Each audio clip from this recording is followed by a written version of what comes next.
Hi, my name is Ylva Arvidsson and I live at a small place called Borrabo in Sweden together with my family. We used to live in the second largest city called Gothenburg in Sweden.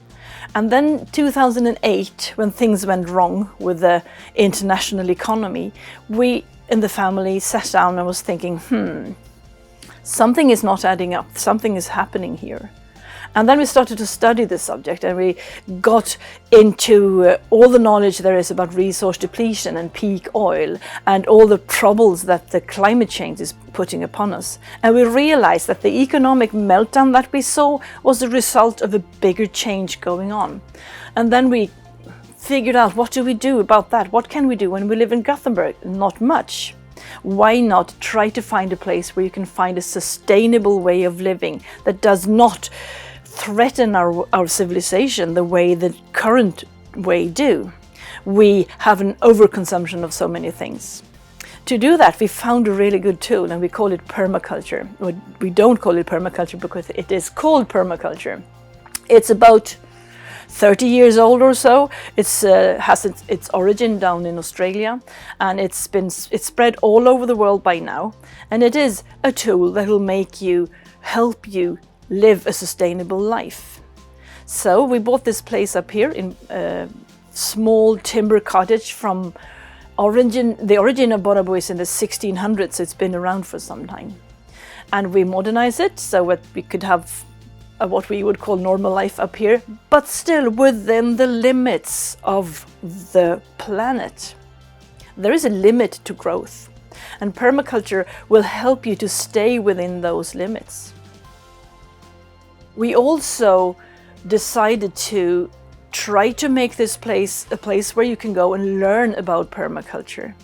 How do we plan our life so that we can catch and store energy, close the circle of matter, and build networks in a way that makes your activities stay within those limits? So we built a couple of houses lately where people can come and sleep over. We can have courses over weekends, we can have courses over weeks. We also have a lot of volunteers coming here from all over the world. And we'd like to think that maybe we will have a little permaculture seed put into them and then they will take the seed back to wherever they come from. We seem to be popular at some universities down in Europe because we have a lot of engineers coming here that are studying sustainable practices and then they come here and stay for a couple of months. And we get to know them and I try to learn to speak French. It's not that easy for me to speak French, so they will have to speak English to get here.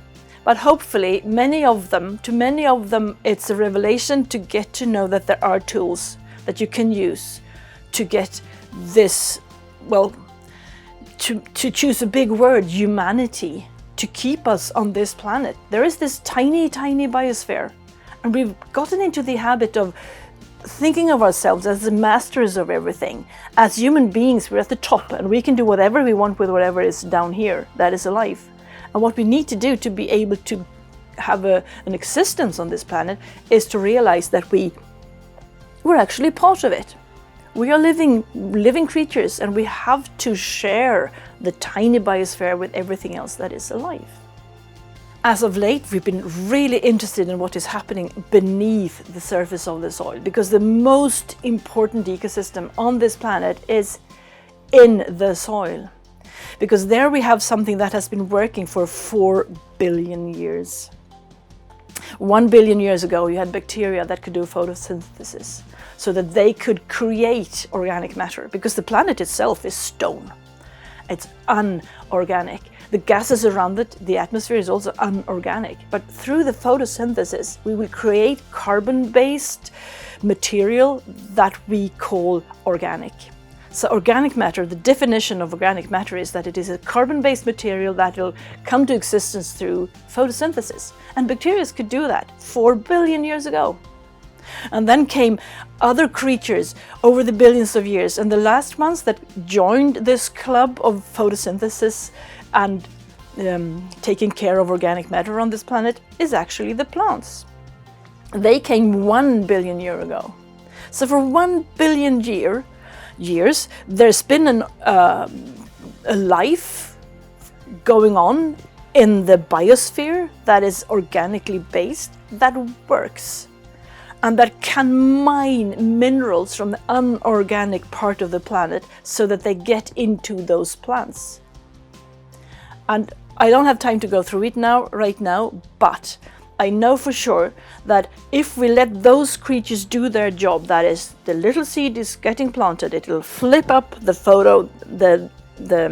solar panels, you could call them, do some photosynthesis, and then they will feed microbes, that is bacteria and fungal hyphae, with sugars, and then these guys get so bold and strong from all this sun food, so they can go down and they can do some mining. They will extract, through their enzymes, they can extract all the minerals you want, all the nutrients, it's there. There is no soil on this planet that doesn't contain enough nutrients. We just need to treat those guys that do the job the best way. And what we do now is that we've been misunderstanding things for 10,000 years now. So we've been slashing and dashing and destroying their habitat, the soil, and we've been feeding lots of nutrients into chemical nutrients since the 1800s, but even before that with animal nutrients. Not a good thing really. What we need to do is to make them work in peace. We have, and there is already lots of practices that can do this. Since 30 years back, this modern microbiology has been working with methods to make this possible. There is an initiative now with a lot of big Western universities and the EU Commission. It's called the Global Soil Biodiversity Initiative, and I sincerely recommend you to check it up, because we do need to change the way we treat our soils. If everyone on this planet that has anything to do with soils at all, that work with soil, leave those creatures in a state where they can do their job, then we could take down the carbon dioxide from the atmosphere down to a pre-industrial level in 3 years. This will probably not happen because of political and social and economic reasons, but it is possible. So to me, this gives me a lot of hope.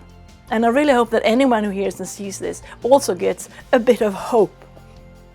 I say that I am in the hope business, and I hope that we will make it. We have the tools.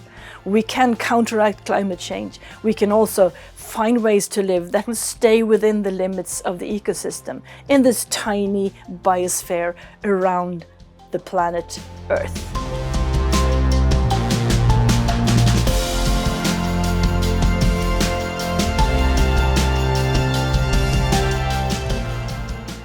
Permaculture is a planning tool.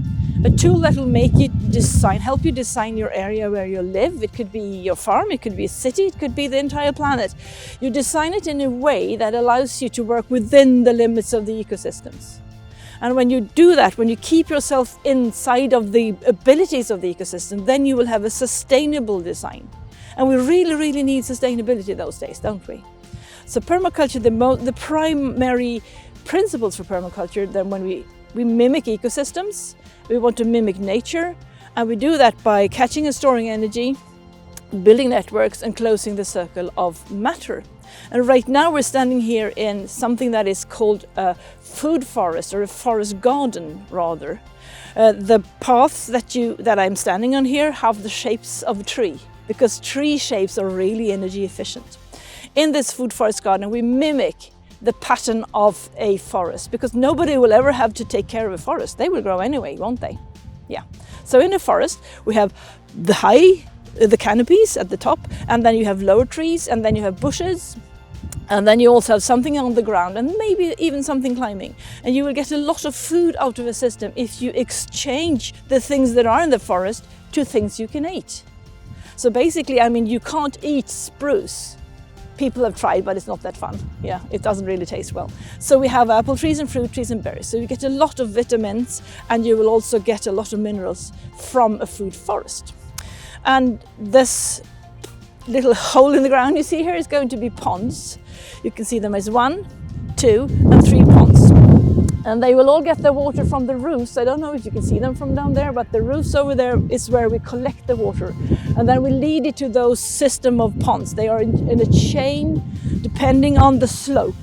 So the water will go from the big pond up there, that is just a black blob right now, but that's going to be a pond with ducks. And ducks will do their thing in water, you know what they do.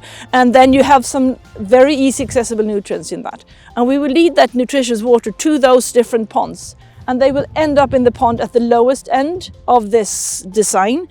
And hence, there will be a lot of nutrients over there. They will also always be the most at the lower end.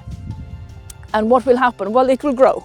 So you will grow a lot of weed and stuff, and that could be a problem. But it is also a possibility, because then we can harvest this, and then we carry it up again and use it on our property. So we close the circle of matter this way. We keep all the nutrients that the ducks will give us by just taking up the harvest and taking it up again. The ponds that are here, they are in the horseshoe-shaped beds that are called Hiegel Beds. They are risen like this, as you can see, they're high, and the center of them there's a core of wood, and that core of wood will take care of all the moist that there are there. So it doesn't matter that it's a high, because if you have a high slope like this, it could be really dry. But we have a lot of wood in it, and then we catch and store the energy from the sun by taking them to the south. So all of them, you see, they have the same direction, because they catch the energy of the sun in here. And then we also added a pond, and the pond will also affect the microclimate. So in so many ways we catch and store energy, we build networks, and we close the circle of matter in this forest and this forest garden. And permaculture has a lot of other features too, and I'll be happy to show you some more.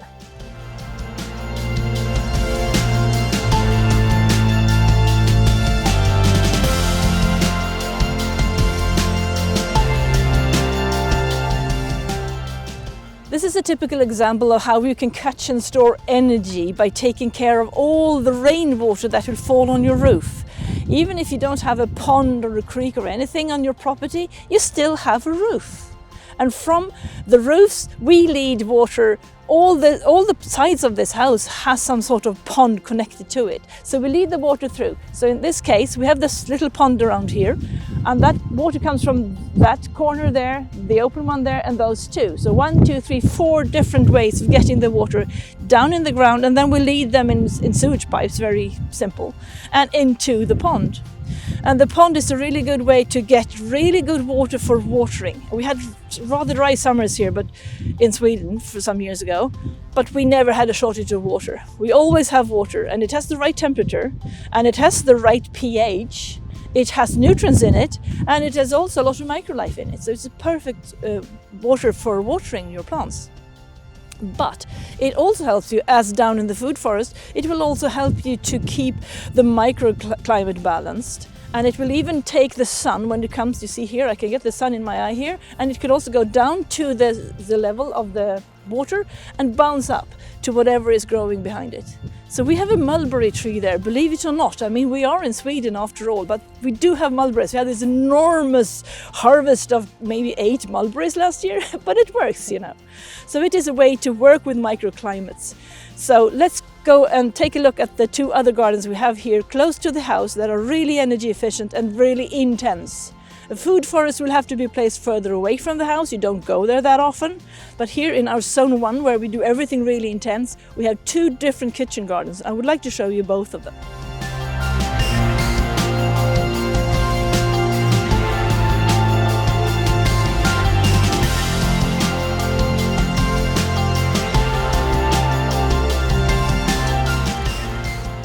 We are now in what we call our Curvy Garden. This is a garden where we have followed the measures of 1 arm or 2 arms between the paths and the beds. And the reason that we make such a curvy pattern here is because we want to use this area as percentage-wise optimal as possible. So we want to grow things as a big area as possible, because this is close to the house, we are here often. And the only thing that you gain by having a really straight row like this in the garden is speed.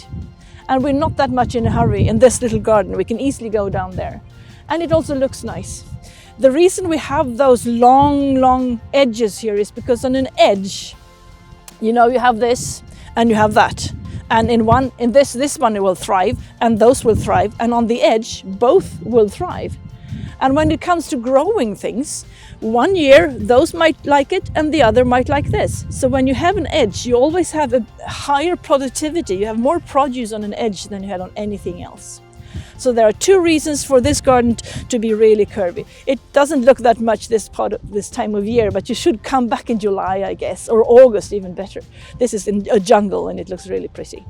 And we always cover our beds with something, because that is what nature do, and in permaculture systems we want to mimic nature.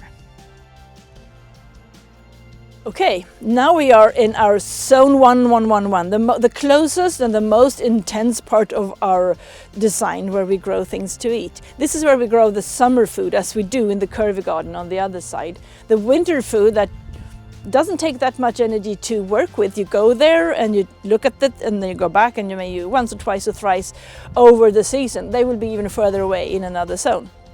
Here we are every day. So here we have this heightened beds. Right now they look a bit boatish because we did this a couple of years with wood that we happen to have, so we will have to renovate them sooner or later. But it is a system that works really well in our climate, I have to say. Because, you know, permaculture wants to work with nature, therefore you also have to look at nature, and it's different from different climate zones. It works differently. So here we need the high beds to get a really early start in the spring. If you do permaculture in Africa, you might have to dig your beds down. So this isn't permaculture per se. It's the permaculture part of this design is that you adapt to where you're at. You learn to read the landscape. And in our case, we need sun in Sweden. We need the early start in the spring. But it can also be too much sun, and I guess you as Italians would know that a lot. There could be too much sun. So we need a pergola, and a pergola is obviously in Italian. Well, I guess, I hope, I think. Anyways, we have a pergola here so that we can put in shade curtains in the summer. We can also put in curtains that will prevent the wind from coming here. And me, being a bit old on the old side, it's really nice to be able, you know, to sit down when you work. You don't have to stand all the time. So heightened beds is a good thing. Of course, we have a pond down here. That pond in this end has also water from the roof, obviously, but there's also a stone wall behind. So this is a really good microclimate for us when we want to water those beds. And I don't know if you can see it now, but down here is something that we call a herb spiral. And the herb spiral is a really nice permaculture feature that has to do with the fact that you want to use the area as efficient as possible. So you take a circle, and the circle is not magical, but it's mathematical in a way, because it's the biggest area you can have with the smallest rim, and then you take it up, and then you get even more surface for your different spices that you want to have close to your kitchen. So check-in permaculture is a really nice way of trying to find a way to catch and store energy, close the circle of matter, and build networks in order to cooperate with ecosystems to become sustainable.